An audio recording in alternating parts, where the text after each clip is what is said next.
safety of the walls of Fort Tarsus, to explore the unknown and protect humanity. Let's join two players as they head out on an expedition. Hey, Paul. You ready to go? We're just grabbing some supplies, just about ready. What are you gonna use today? I decided to go with the Colossus. I'm gonna use my Ranger. Try out some new upgrades.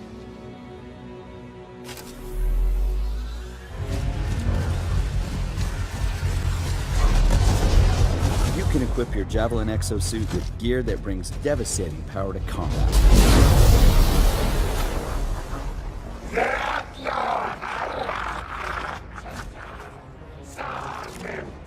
Oh, there are a lot of scars down there. Oh, the scars have a heavy. Time to use that mortar. Give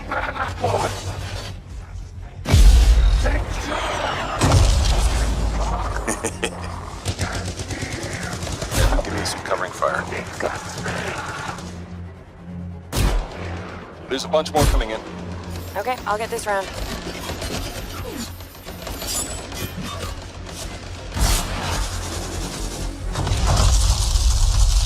Thanks. Oh, come on. Be something good. Oh, yes! Jer's Wrath. Oh, nice. Face, and instead we'll just show you this new outfit that we got, complete with this red bandana and white hat, so we look kind of badass. Alright, so now the next stop is the saloon. All of the towns have saloons, which are the hubs for social activity in Wild West Online. You can buy drinks, talk to NPCs to get quests, gamble against the house, brawl against other players, and take part in other recreational activities. So we're going to look around in this saloon a little, and we're going to head out back here, check out where there's the card games, so you can play in this saloon, poker or roulette. There'll be different games in different saloons. Now, almost all open... Oh, there's a third guy. All right, so Mike, we're going to go left. We're going to go around here. We're going to flank him. So you take the left flank. I'm going to take the right flank. Sounds good. You come around, and we're going to crossfire them.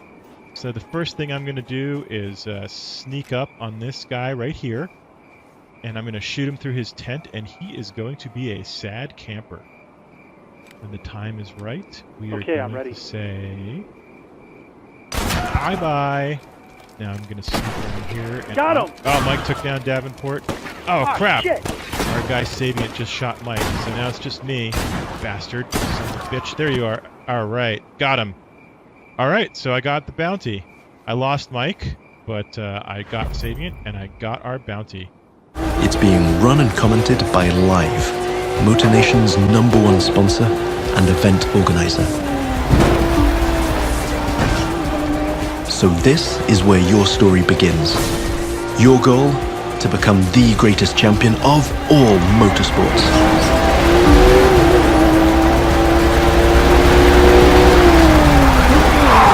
Perspectives the Crew 2 has to offer using only one button. From the top of buildings to the bustling city streets below or the busy waterways, the whole of the USA is ready for you to explore.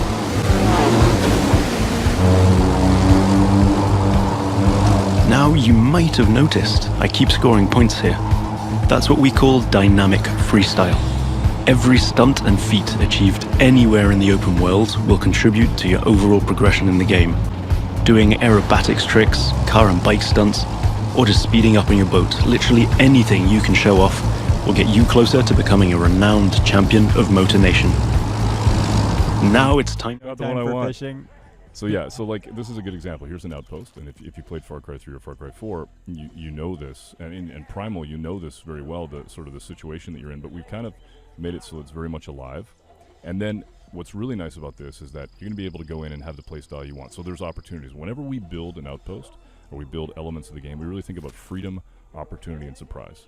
Right? The freedom to be able to attack this outpost the way you want. All kinds of opportunities, different guns, different weapons, different ways of aggressing the situation. And then the surprise that it may not always go the way you think, and we'll just see as it happens.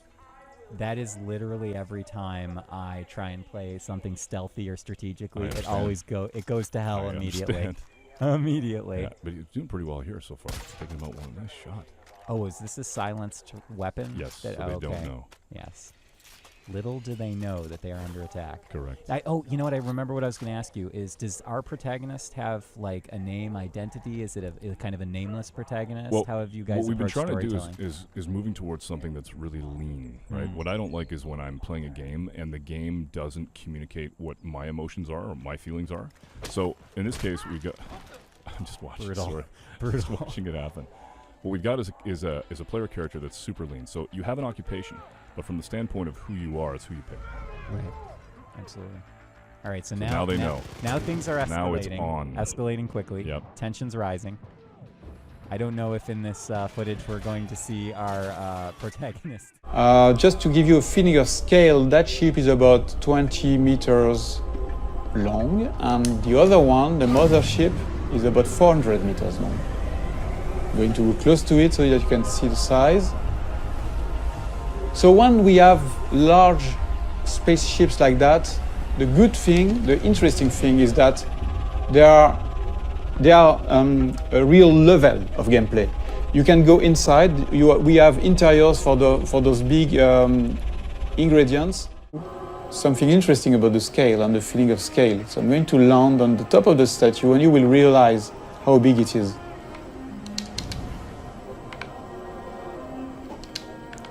So here we have a wonderful vista.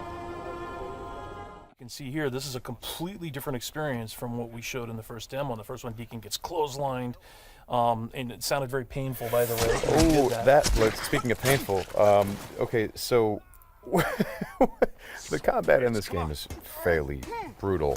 John, you want to talk about that a little bit? Well, we just wanted to make it as, as realistic as possible. So yeah, we're not holding back on that at all. And Sam's done most of his own stunt work for this. And I can tell you that when we're on the performance stage and we're capturing that stuff, we just try to keep it real, right? Right. Well, right. There was sort of a decision made at some point. What I've been on the project for 2 or 3 years now. Yeah, I think 3 years. And so early on, I think there was a more, what were we? It was more Kurt Russell and sort of a two-fisted thing, and then it turned into, hey, let's take this quite seriously. And what that required is a lot more. Taking this combat stuff and showing the horror of the violence that happens.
Last truck, get in.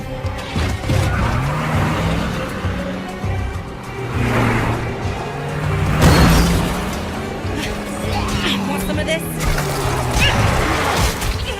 How about you?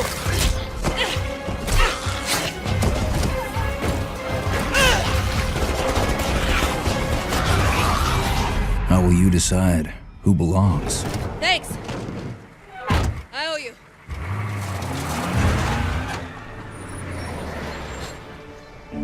How will you choose a place to call home?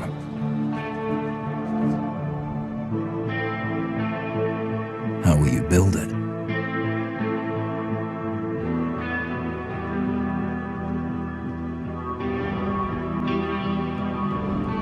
Work together to defend it. From the be recording on location here. Super excited to be seeing Shadow of the Colossus.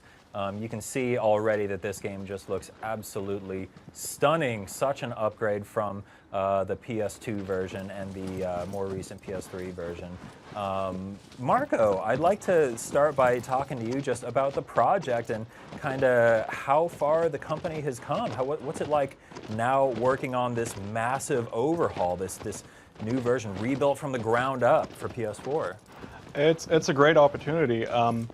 We're finally, over the different projects we've done over the years, finally grown to the point where we can finally take a project of this kind of scope on and actually do it justice. So it's really great.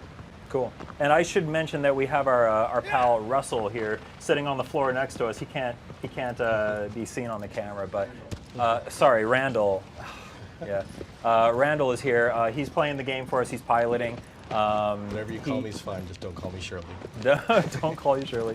Look, I've had one day to get everybody's names straight. I'm working on it. Randall is here, and he's driving. He is the producer on the project. It's done to the player package too, to get rid of pops and harsh transitions between animation and motions. Yeah. How tempting was it to go in and further simplify the controls or add more modern niceties like being able to move around while aiming the bow and things like that? So, any of the changes you pretty much just listed would be changes that would dramatically affect the way the game played. Our intent was never to change the way the game played. We didn't want to affect the difficulty of the game.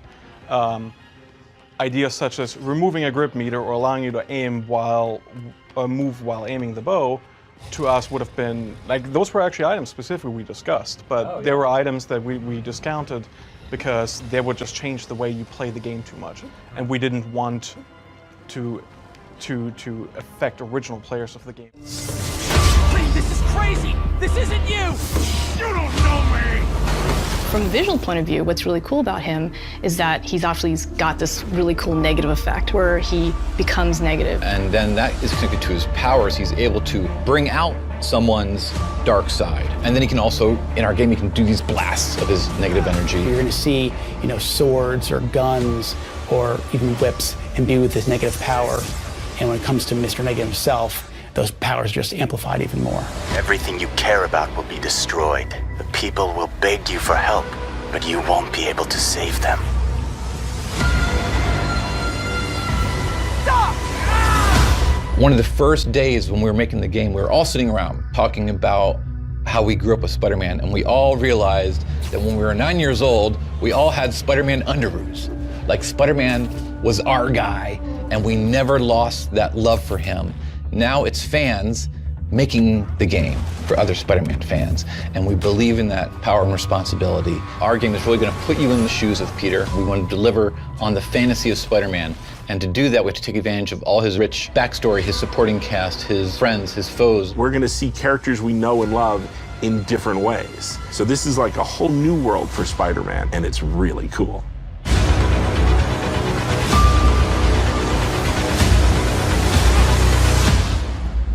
Chased us over the mountains. We'll need an extra gun. This place ain't no such thing as civilized.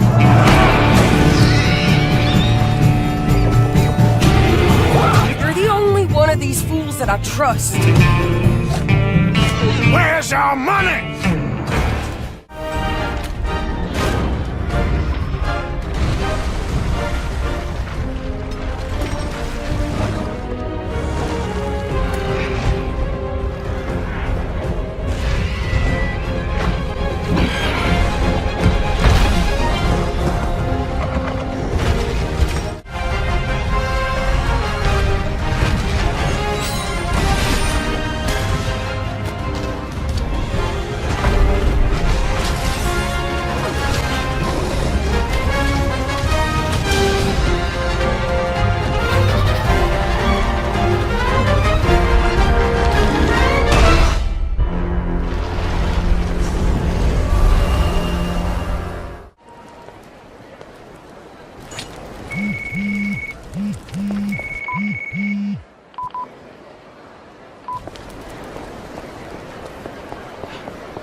Searching for more targets on the horizon, our sloop of war spots a rival pirate ship further inland.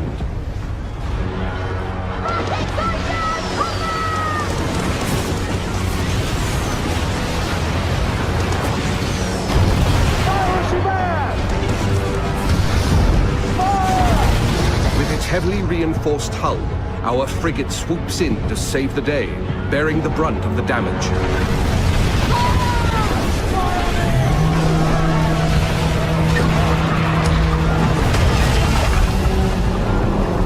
Another day, another victim! Speed, Mr. Mercy! Vamos con todo! Our gang of pirates is now taking aim at the frigate, and it will take team coordination to take her down.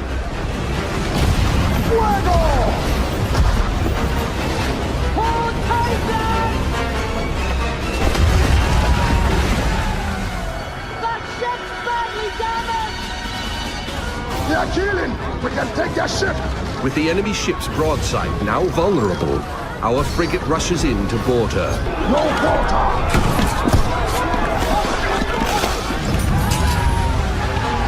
Taste of blackened silver! Fancy snorting some fish, Piss!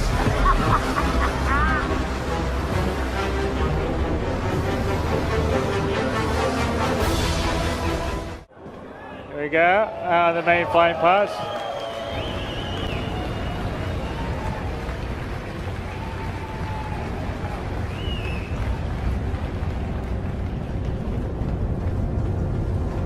So, yeah, very Blade Runner-esque. We got going.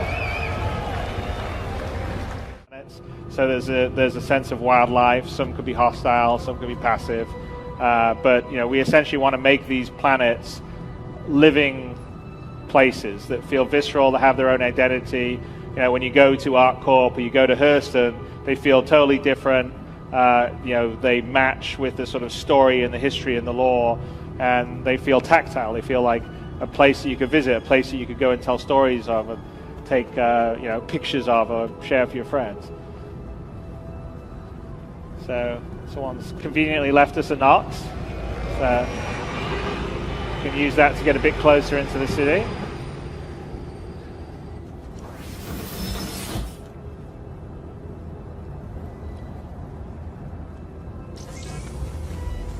Systems activating. Systems on.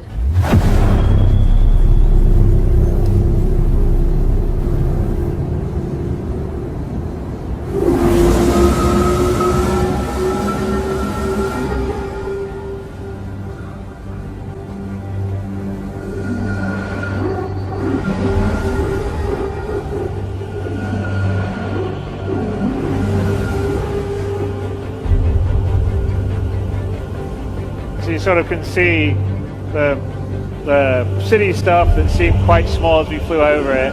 We're down on the ground and it's pretty huge. Oh, all right, let's see if...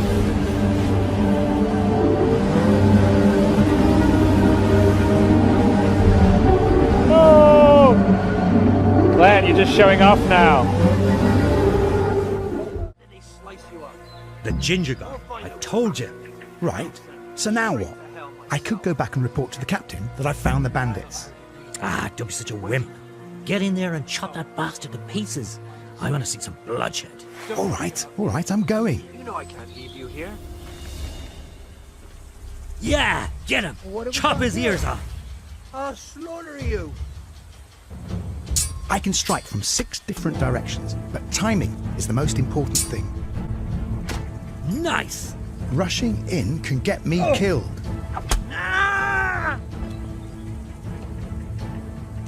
With timed blocks, I can outsmart the opponent and wear him down. What are you waiting for? Finish him off. Don't worry, I got him. Put him out of his misery. That's more like it. About time. I didn't think you had it in you. So what about your wounded mate? Skewer him too. He's half dead anyway. Nah, I might still get something out of him. I doubt it. I'm fucking dying here. Nobody can match me with iron in their hands, and some damn peasant kills me. Dagger covered in horse shit. See? I told you. Or I could go and report to the captain what I found out. To hell with that, it's a waste of time. It's the roaming remains of those raiders who came before you, caught short in pursuit of their own legends.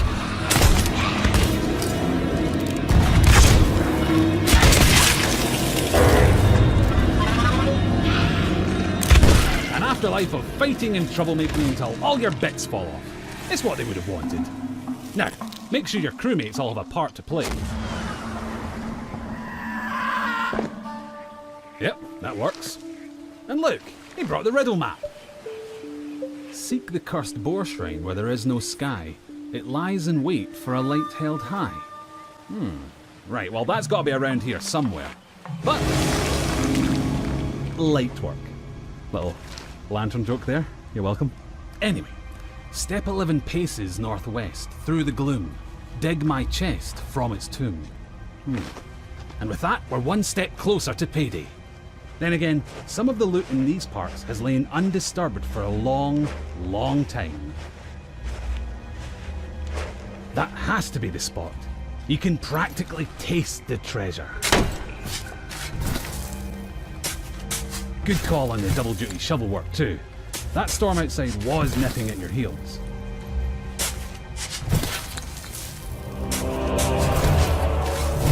Ah, very nice. Of course, the trouble with treasure, as a rule, is that the owners really like to hang on to it. If you've got your hands full, it's up to your crew to watch your back.